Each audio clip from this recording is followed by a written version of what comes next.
खरी पारख. एका माणसाच्या मृत्यूनंतर त्याच्या कुटुंबावर खूप वाईट वेळ येते. अगदी खाण्यापिण्याचेही हाल होतात. परिस्थिती हाताबाहेर गेल्यावर त्याची पत्नी आपल्या मुलाला एक सोन्याचा हार देऊन त्याच्या काकांच्या दुकानात विकायला पाठवते. जेव्हा मुलगा हार घेऊन काकांकडे जातो, तेव्हा काका त्याला म्हणतात की सध्या बाजार मंदीत आहे. काही दिवसांनी विकलास तर चांगले पैसे मिळतील. काका त्याला मदतीसाठी काही पैसे देतात आणि रोज दुकानात येऊन कामाला लागण्यास सांगतात. मुलगा दररोज दुकानात जाऊन रत्नाची पारख कशी करायची हे शिकू लागतो.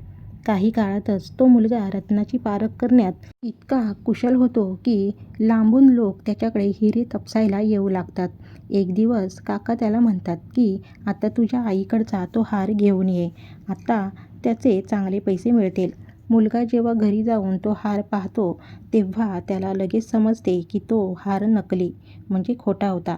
तो हार घरीच ठेवून दुकानात परत येतो. काकांनी विचारल्यावर मुलगा सांगतो की तो हार नकली होता.